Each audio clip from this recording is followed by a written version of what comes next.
Hello for the last time from Spokane, Washington. I'm Zach Smith with Matt Sheehan following Michigan State's 80-73 win against Harvard.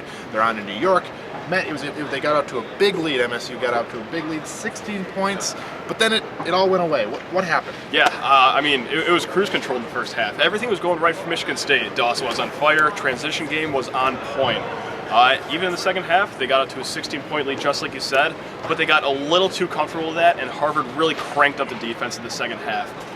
Eventually, it was tied at 55-all with about 9 minutes left, and it didn't stop there.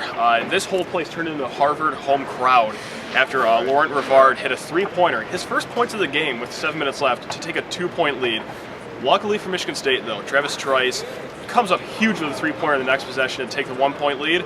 2 more free throws, that's a 3-point lead, and then Gary Harris with a 3-pointer, 6-point lead. It got a little hairy at the end, but really it was those 6 points that really pushed MSU over the edge to get to the Sweet 16. And the other, when Michigan State took on Delaware, it was Adrian Payne's night to shine with more than 40 points. But tonight it was all Brandon Dawson, especially in the first half. He touched on a little bit that he was hot. He was a player. What did you think about his performance? Oh, to say he was hot was an understatement. I mean, he tied his career high in the first half. 20 points in the first half. He was going for Adrian Payne's record. It was great. But he only had 6 points in the second half. But hey, still a great game. 12 of 15 shooting. That's 80%. And ESPN tweeted out earlier, that's the highest shooting percentage of any NCAA player since Chris Webber did it in 1992. This is just, a record-setting weekend for Michigan State. It really is. But Dawson was on fire. Yeah.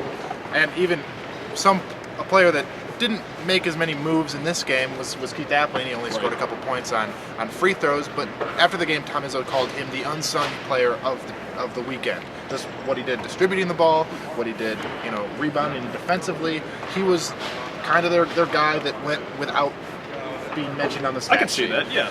But, and he's going to need to step up if the Spartans are going to keep this run going. But coming out of this weekend, I really think that this was the kind of game they needed against Harvard. Yeah. A game where they were down, they seemed out of it, really, but then they came back. It's something they couldn't do when Brandon Dawson was out for the middle half of the season. But what did you think? I agree. That's a great point. This team has seen adversity, but what I'm taking out of these two games is that I don't think we've seen Michigan State's best. Payne went off for 41, Dawson with 26 today, but really it's just been 1 or 2 guys per night that have really been shining. Once this team really, gels together as a whole, they're going to be, without a doubt, the best team in the nation. But to do that, they're going to need to stay out of foul trouble. Against Delaware, they committed 29 fouls. Tonight against Harvard, 20 fouls. It's a problem Michigan State's having. They're getting a little too aggressive on defense, but if they can stay out of foul trouble, I think this team could be at its best. Well, for the last time from Spokane, next time we'll see you in New York. I'm Zach Smith with Matt Sheehan, signing out.